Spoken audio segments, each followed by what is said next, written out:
हरे राम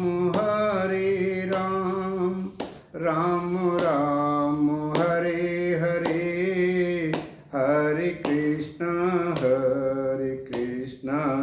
कृष्ण कृष्ण हरे हरे, हरे राम राम राम हरे हरे, हरे कृष्ण कृष्ण कृष्ण हरे हरे। ओम जय जय श्री हरि ओम। ओम जय श्री गुरुदेवाय नमः। ओम श्री परमात्मने नमः। ओम ध्यानमूलं गुरुर्मूर्ति पूजा मूलं गुरुर्पदं, मंत्रमूलं गुरुर्वाक्यं, मोक्षमूलं गुरुर्कृपा। प्रेम से बोलिए आनंद कंद भगवान की जय। भगवत प्रेमी आत्मजन भाई और बहनों, पिछले सत्संग में छठे अध्याय के संपूर्णता के बाद श्री भगवान पुनः अर्जुन को ज्ञान और विज्ञान के बारे में बताऊंगा ऐसा उनको निर्णय करा रहे हैं। उनसे कह रहे हैं कि मैं तुम्हें स्वयं के ज्ञान और विज्ञान के बारे में कहूँगा, जिसको सुनने के बाद, उस जिस ज्ञान की प्राप्ति के बाद पुनः किसी भी ज्ञान के प्राप्ति की कोई आवश्यकता नहीं होती, अर्थात साधक अपने में पूर्णता के लिए प्राप्त हो जाता है। ओम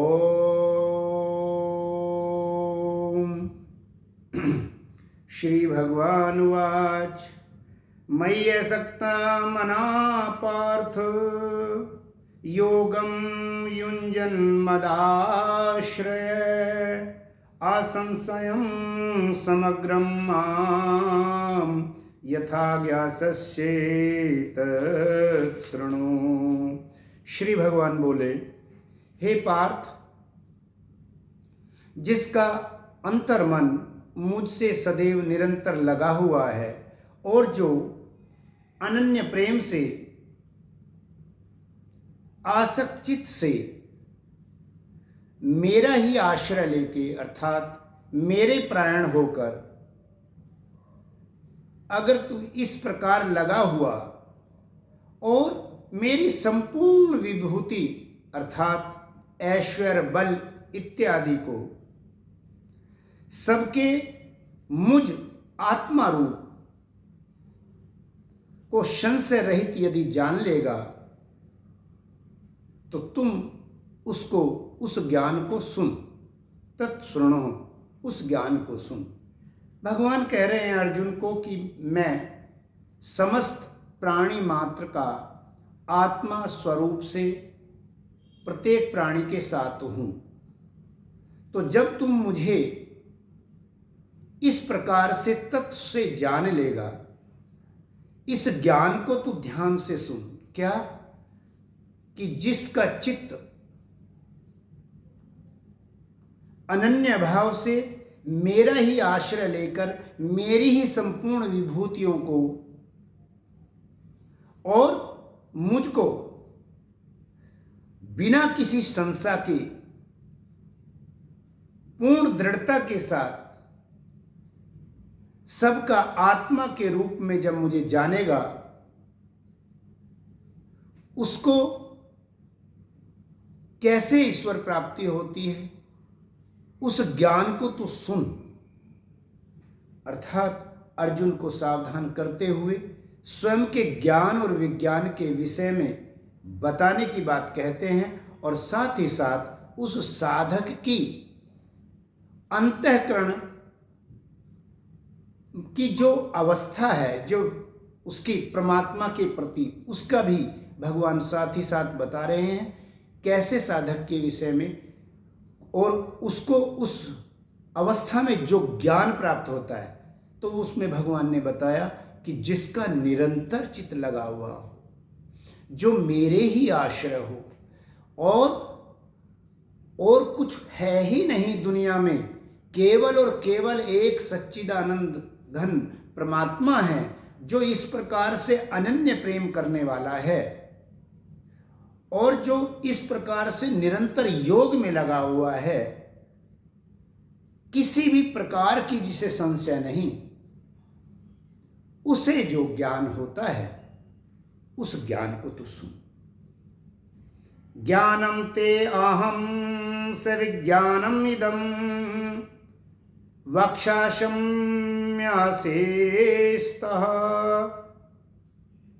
यज्ञात्वा नेहे भूयो अन्यत ज्ञातव्यम अवशिष्यते। भगवान कह रहे हैं कि मैं तेरे लिए उस विज्ञान सहित तत्व ज्ञान को संपूर्णता से कहूंगा। वक्षस्या में अशेषत है, जिसमें कुछ भी शेष नहीं रहेगा, अर्थात पूर्ण ज्ञान जिसमें कुछ भी बाकी ना रहे। ऐसे पूर्ण ज्ञान को मैं तुम्हें विज्ञान सहित कहूंगा। ज्ञान और विज्ञान, परमपिता परमात्मा को जानना, उनके सांख्य भाव को पूर्णता से समझ लेना, साथ ही विज्ञान, उनकी लीला, उनके ऐश्वर्य और उनके भक्ति भाव से संबंधित विभिन्न प्रकार की जो अपने भक्त के साथ जो लीलाएं हैं, इन सभी के गुणों का चिंतन विज्ञान की श्रेणी में आता है। तो भगवान कह रहे हैं कि मैं ज्ञान और विज्ञान सहित, अर्थात निराकार साकार पूर्ण ज्ञान सहित इस पूर्ण को मैं कहूँगा, पूर्ण विज्ञान सहित इस ज्ञान को कहूँगा, जिसमें कुछ भी अशेष नहीं रहेगा, जिसमें कोई शेष नहीं रहेगा, अर्थात पूर्णता को प्राप्त होगा। और फिर क्या होगा? यज ज्ञात्वा ने, हम इसको जानकर संसार में फिर कुछ और जानने के लिए बाकी नहीं रहता। कहने का तात्पर्य है, पूर्ण ज्ञान प्राप्ति का तात्पर्य ही यह है कि उस जीवात्मा को जब परमात्मा की प्राप्ति हो जाएगी तो परमात्मा से परे क्या है, परमात्मा से परे क्या ज्ञान है, परमात्मा से परे क्या विज्ञान है, परमात्मा से परे फिर कौन वस्तु है जिसकी इच्छा शेष रह सकती है। अर्थात जब स्वयं परमात्मा को ज्ञान और विज्ञान के तत्व सहित जान लिया तो फिर जानने के लिए कुछ शेष रहता ही नहीं। यही बात श्री भगवान जी अर्जुन को समझाते हुए कहते हैं कि जब मैं तुम्हें स्वयं के तत्व को ज्ञान और विज्ञान सहित जब पूर्ण रूप से समझाऊंगा, फिर संसार में तुम्हें कुछ भी जानने की इच्छा नहीं रहेगी, अर्थात कुछ भी जानने के लिए शेष ही नहीं रहेगा।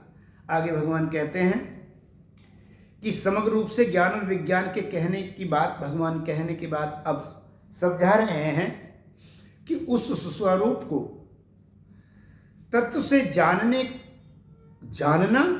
कोई आसान बात नहीं, क्योंकि उसका इशारा पहले भी किया कि कब अर्जुन की कौन सी स्थिति पर उसको पूर्ण ज्ञान कहने की बात कही है। भगवान ने कहा है कि आपका मन निरंतर मुझ में लगा हुआ है। अर्जुन, अब तुम केवल मेरे प्राण हो। तो जो ईश्वर के प्राण है, जिसका अंतःकरण परमात्मा में निरंतर लगा हुआ है और जिसको परमात्मा के सिवा अन्य किसी से प्रेम है ही नहीं, उसको जो कुछ भी है परमात्मा में स्वरूप में ही केवल और केवल प्रेम है, जिसका ऐसा अनन्य भाव है परमात्मा में, उसके लिए परमात्मा उस पूर्ण ज्ञान को कहने की प्रतिज्ञा कर रहे हैं। और यहाँ उनके समक्ष वो साधक कौन? अर्जुन है। तो वो अर्जुन की ऐसी स्थिति, इसीलिए शायद भगवान कह रहे हैं यहाँ कि इस ज्ञान विज्ञान को जानना बहुत दुर्लभ है, इतना आसान भी नहीं है कि कह दिया और उसे प्राप्त हो जाए। कहने का तात्पर्य है उस ज्ञान को समाहित के लिए पात्रता चाहिए। अर्जुन सरीखे की पात्रता, पूर्ण समर्पण। अगर हम याद करें उस बात को, जब एक तरफ श्री भगवान की नारायणी सेना सदैव विजय रहने वाली और एक तरफ हथियार न उठाने की प्रतिज्ञा के साथ श्री भगवान, तो किसको चुना अर्जुन ने? यह बात यही सिद्ध करती है कि कितना अखंड, कितना अनन्य प्रेम श्री भगवान के प्रति अर्जुन का है। क्योंकि युद्ध के लिए तो युद्ध का साधन चाहिए और वो है सेना, लेकिन नहीं, जब दोनों में से चुनाव करना पड़ा तो अर्जुन ने अपने इष्ट को, अपने कृष्ण को, अपने प्रभु को ही चुना। तो ये बात हमें इंगित करती है कि कैसे पूर्ण समर्पण क्या है, जो साकार रूप में जिस चीज की आवश्यकता है उसको भी नकार देना। इतना गहन चिंतन में इतना समर्पण का भाव जब होगा, अर्जुन सरीखा जब इस प्रकार की जिज्ञासा और इस प्रकार का भाव जगता है, तब श्री भगवान का ज्ञान का अवतरण अंतर हृदय में होता है। शायद इसीलिए भगवान कह रहे हैं कि इसे जानना इतना आसान भी नहीं है। क्यों नहीं है? भगवान आगे कहते हैं, मनुष्याणां सहस्रेषु कंश्चित् यतति सिद्धये यततामपि सिद्धानां कंश्चित् मां वेत्ति तत्त्वतः। भगवान कह रहे हैं कि हे अर्जुन, हजारों मनुष्यों में कोई एक मेरी प्राप्ति के लिए यत्न करता है संसार में आने के बाद, और जो अपने संस्कार जिनकी सिद्धि के लिए उसे जन्म मिलता है उसकी तरह आके यहाँ ऐसी भूल भुलैया हो जाती है साधारण जीवों की।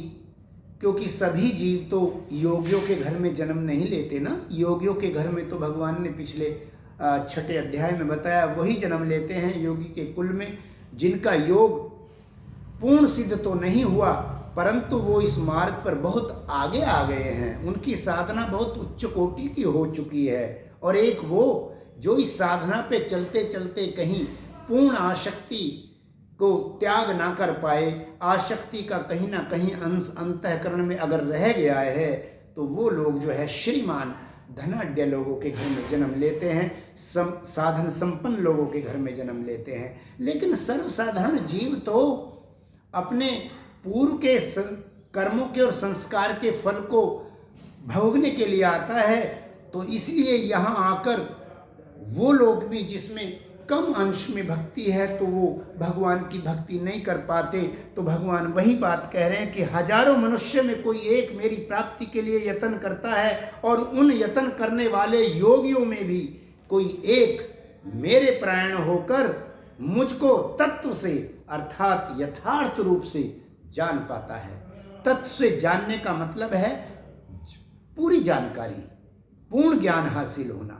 तो वही भगवान कह रहे हैं कि हजारों मनुष्यों में कोई यत्न करता है और उन यत्न करने वाले योगियों में भी कोई एक ऐसा है जो मुझे तत्व से जान पाता है। इसलिए यह ज्ञान पाना जो भगवान ने कहा, जिस पूर्ण ज्ञान की बात की अर्थात परमात्मा की प्राप्ति, इसका भाव यही है। पूर्ण ज्ञान का अर्थ पूर्ण तो परमात्मा ही है, और परमात्मा की प्राप्ति इतनी आसान नहीं है। भगवान ये सावधानी करते हुए ये बता रहे हैं। और फिर आगे अपनी परा और अपरा अर्थात जड़ और चेतन दोनों सत्ताओं के, दोनों प्रकृतियों के स्वरूप का के साथ अपने स्वरूप का वर्णन भगवान किस प्रकार से करते हैं।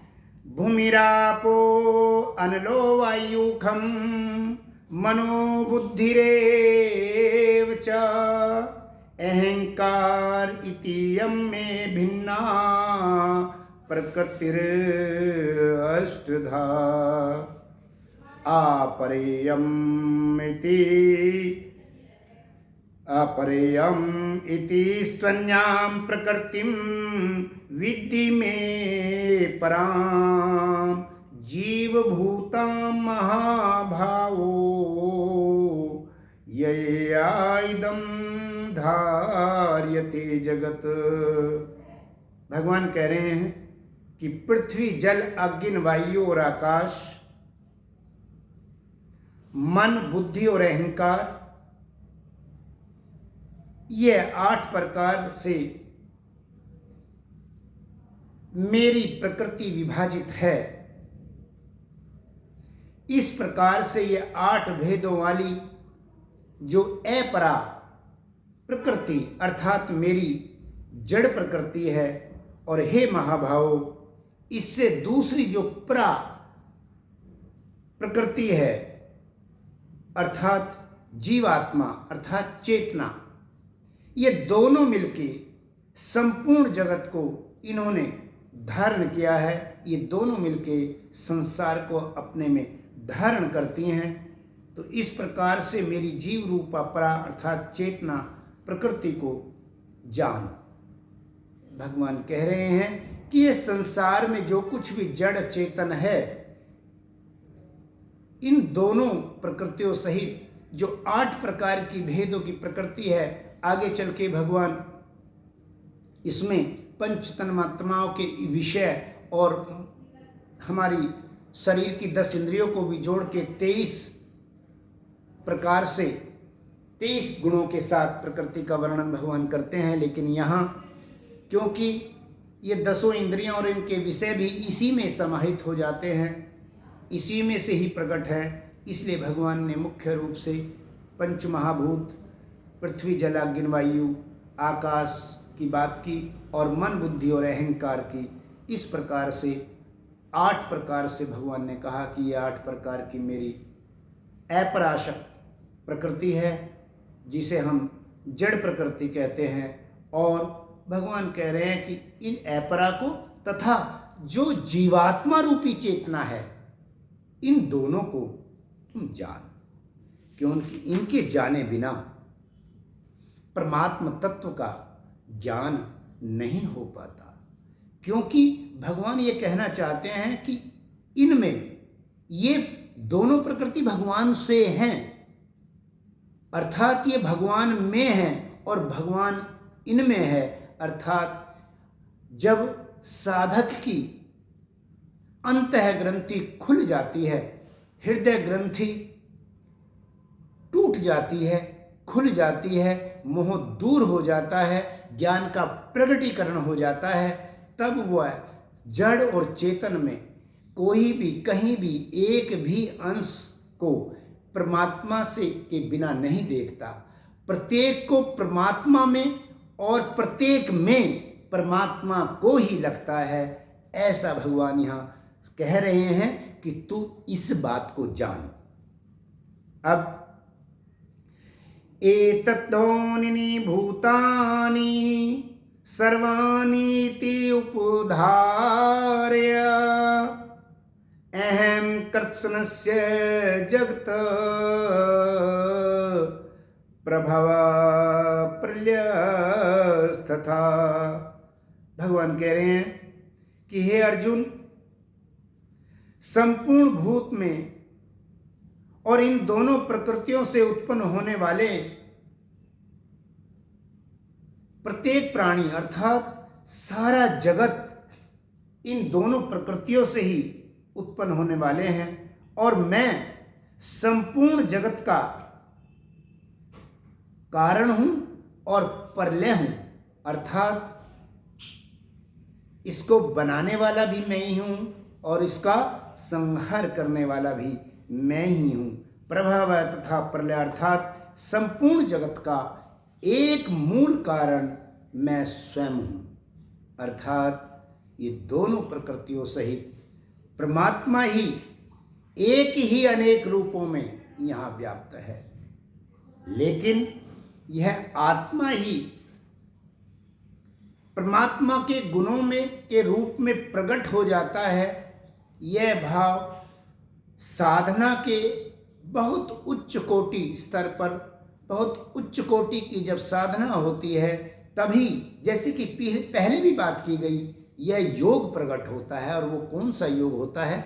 समत्व योग, जिसमें भगवान ने पीछे बताया कि जब चंडाल ब्राह्मण गो हाथी और कुत्ते में भी वे भेद बुद्धि खत्म हो जाती है, जब ये भेद बुद्धि भी नहीं रहती व्यवहार काल में, तब वो कहते हैं कि ऐसे साधक के लिए तब वो ये बात समझ में आती है कि यह जड़ जो जड़ है और जो ये चेतन है, ये दोनों ही प्रकृति के पीछे केवल और केवल एक श्री परमात्मा ही मूल कारण है, अर्थात सब कुछ ही परमात्मा है। कहने का भाव यह है। इस प्रकार भगवान समस्त विश्व के परम कारण अपने आप को बता के और स्वभाव से भगवान अपने स्वरूप का व्यापकता का व्यापकता का भाव अर्जुन के सामने प्रकट कर रहे हैं, क्योंकि यहाँ कहने का तात्पर्य यही है कि विराट रूप से ये जो संसार है, यह संसार ही नहीं, अनेक ब्रह्मांड तक भगवान का ही ये सब स्वरूप है। जो कुछ देखने सुनने समझने में आता है, जो कल्पना में है, जो कल्पना से परे है, और जो कुछ भी है वह समस्त और समस्त रूप से केवल और केवल एक अपना ही परमपिता परमात्मा है, वही परमात्मा है। भगवान आगे कहते हैं, आगे मत्तः परतरम नान्य किंचिदस्ति धनंजय मयि सर्वमिदं प्रोक्तम सूत्रे मणि गणायु। ये संपूर्ण जगत सूत्र में सूत्र के मनकों के भांति जैसे एक सूत हो, सूत की एक माला हो और उसमें गांठ लगाई जाए मनकों की जगह, तो गांठ भी अर्थात सूत के ही मनके हुए। जब सूत में गांठ लगा दी तो गांठ में भी सूत, और वो सूत्र है ही एक, तो सूत्र भी सूत है, और जो उसमें मणकी रूपी सूत की ही जो गांठें हैं वह भी सूत है।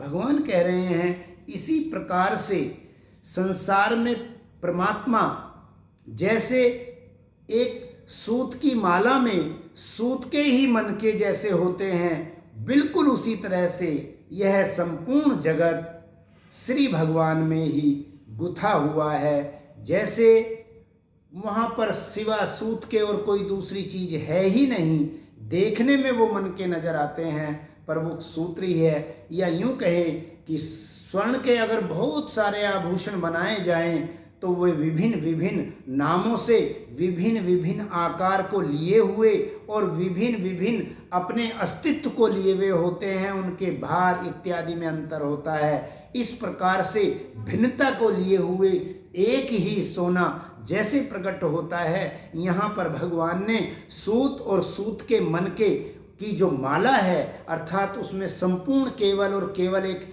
सूत ही हो सकता है, धागा ही है केवल, वैसे ही भगवान कह रहे हैं कि यह संपूर्ण संसार मैं ही हूँ, अर्थात ये मेरा ही विराट स्वरूप है। यही कहने का तात्पर्य है कि भगवान समझा रहे हैं कि हे धनंजय, मुझसे भिन्न कोई दूसरा परम कारण है ही नहीं, मैं ही इसका केवल एक मूल कारण हूँ। कहने का तात्पर्य यह है, श्री भगवान ने आज सत्संग में अर्जुन को उसकी उस स्थिति के कारण, जब अंतःकरण भगवान में निरंतर लगा हुआ हो, भगवान के आश्रय के सिवा कोई और आश्रय ही ना हो, और भगवान के जानने की उत्कट इच्छा को लिए हुए जब साधना में रत रहने वाला साधक होता है तो परमात्मा द्रवित हो जाते हैं और अंतःकरण में ज्ञान के रूप में, पूर्ण ज्ञान के रूप में प्रकट हो जाते हैं, उसको जना देते हैं। रामायण में भी कहा है कि को वही जान सकता है जिसको भगवान स्वयं जना दे। तुलसी बाबा जी लिखते हैं कि प्रभु आपको कौन जान सकता है, जिसको आप जना दे। तो जब ऐसी स्थिति साधक की होती है तो परमात्मा अपने को पूर्ण ज्ञान स्वरूप में उसको जना देते हैं और उसको जान के अर्थात अपनी स्वयं की प्राप्ति करा देते हैं। जीव आत्मा और परमात्मा एक हो जाते हैं। ऐसे भाव से आज श्री भगवान ने समझाया कि व्यक्ति की अंतर्दृष्टि, साधक की अंतर्दृष्टि में समत्व योग का प्रगटीकरण हो, इस भाव से साधना करनी चाहिए। और ईर्षा, द्वेष, अहंकार इत्यादि जो ये 6 अवगुण हैं, जिनकी वजह से संसार हमारे अंतःकरण में व्याप्तता है, उससे बचाव के लिए भगवान कितनी सुंदरता और सहजता से अर्जुन को समझा रहे हैं, अर्थात साधक को समझा रहे हैं कि तू, हे साधक, तू ईश्वर को, ईश्वर में, ईश्वर के लिए, ईश्वर के साथ, उनके आश्रय, उनके अवलंबन से तू बरत रहा है। इसलिए जब वो ऐसा विचार करता है, चिंतन करता है, तो उसका अंतर हृदय विभोर हो उठता है, उत्साह से, हर्ष से, आनंद से भर उठता है। बस आज के सत्संग के लिए इतना ही, बाकी अगले सत्संग में। ओम